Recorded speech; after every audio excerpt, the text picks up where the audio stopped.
हजारों की तादाद में, लाखों की तादाद में आप लोग बैठना, जितना इंतजाम आपने करना है थोड़ी देर बैठना। मुझे से बात करना है, मैं आपसे भी गुजारिश करूंगा थोड़ी देर। ये सैकड़ों किलोमीटर से आए हुए लोग धूप में धूप की शिद्दत में खड़े हैं, तो इनकी मौजूदगी को सलाम। मुझे पता है नया पाने की चाहत में पुराना छूट जाता है, नया पाने की चाहत में पुराना छूट जाता है। तुझे अपनाऊं तो मुझसे जमाना रूठ जाता है। मोहब्बत पढ़ने लिखने में बहुत आसान है, लेकिन मोहब्बत को निभाने में पसीना छूट जाता है। इमारत शरिया के बुलावे पर पूरे बिहार, पूरे बंगाल, पूरे उड़ीसा, पूरे झारखंड के कोने कोने से आए हुए अपने हमउम्र साथियों को, अपने बुजुर्गों को सलाम करता हूं। अभी थोड़ी देर आपसे मुखातिब रहना चाहता हूं। दिल्ली में बैठी हुई सरकार एक बिल लेकर के आई है, वक्त कमिटमेंट एक्ट।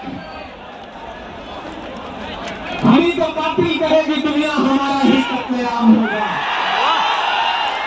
हमी को कातिल कहेगी दुनिया, हमारा ही कत्लेआम होगा। हमी कुएं खोदते गिरेंगे, हमी पर पानी हराम होगा।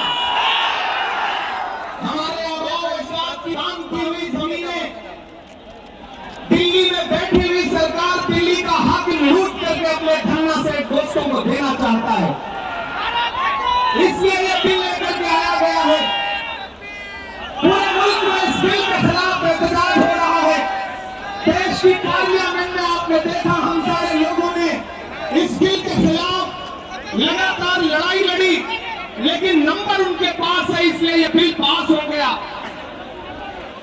अब लड़ाई सड़कों पर लड़नी है।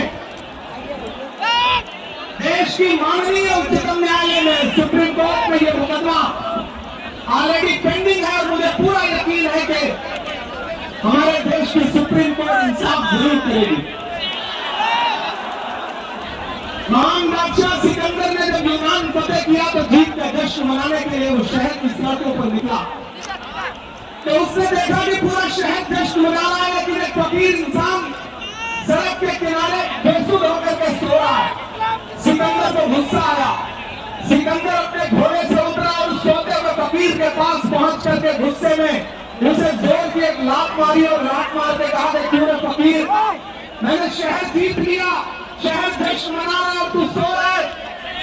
तो उस फकीर ने उम्मीदी आंखों से सिकंदर की तरफ देखा और देख करके कहा कि शहर फतेह करना बादशाहों का काम है, लेकिन लात मारना गधे का काम है। पिछले 11 साल में इस सरकार ने आवाम को सिर्फ और सिर्फ लात मारने का काम किया, और अब ये बिल लेकर के आए हैं और उन्हें लगता है कि आप खामोशी के साथ उनके हर जुल्म सितम को बर्दाश्त कर लेंगे। हमें पता है नहीं करेंगे, नहीं करेंगे ना, नहीं करेंगे ना। आपकी यहाँ मौजूद की इस बात की गवाह है। मुझे पता है धूप बहुत ज्यादा है, इसलिए हजारों की तादाद में लोग दरख्तों के नीचे किनारे बैठे हुए हैं, वो बीच में नहीं आए, लेकिन फिर भी आज पूरा पटना, पूरा बिहार जाम हो चुका है। लाखों की तादाद में घर से निकल करके आए हैं। मैं सलाम करता हूँ आपकी जिंदादिली को, आपकी मोहब्बत को। फैसल रहमानी साहब के एक बुलावे पर मैं उनको भी सलाम कर रहा हूँ। ये तो नई नस्ल है, ये पानी की तरफ बह रही है। मैं इस नई नस्ल के बहने को भी सलाम करता हूँ। तो तकरीर नहीं करनी है, बस इतना कहना है कि नहीं, ऐसा नहीं होगा, कभी ऐसा नहीं होगा, कभी ईमान का कुरान का सौदा नहीं होगा।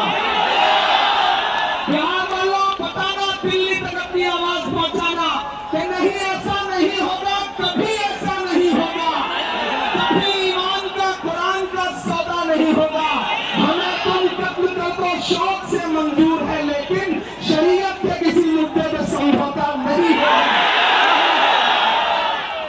एक आखिरी बात आपसे कह रहा हूं साथियों,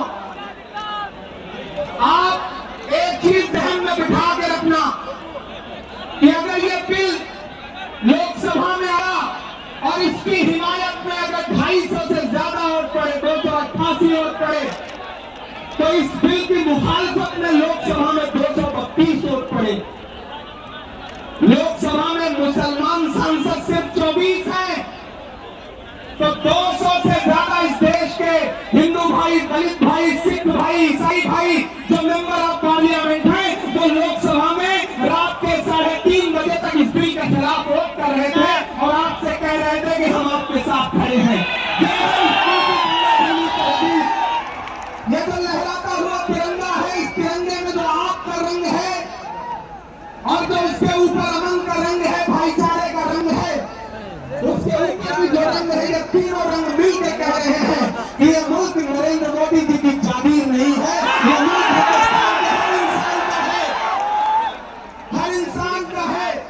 और हम अपने आबाओ अजदाद की जमीनों को बचाने के लिए, खानकाहों को बचाने के लिए, इबादतगाहों को बचाने के लिए, कब्रिस्तानों को बचाने के लिए जो कुर्बानी जरूरी होगी वो कुर्बानी देंगे, हम सड़कों पर बैठेंगे।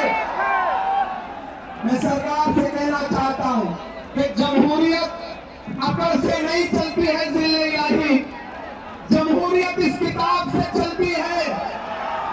यह जो संविधान है जिसे डॉक्टर बाबा साहब अम्बेडकर ने अपने खून पसीने से लिखा था, इस किताब से मुल्क चलेगा, किसी की अकड़ और जिद से नहीं चलेगा। नरेंद्र मोदी जी, आपको ये समझना पड़ेगा कि आप हमारी हिमायत में जो बिल लेके आए हैं, हमें पता है वो हमारी हिमायत नहीं बल्कि हमें बर्बादी का सामान लेकर के आए हैं।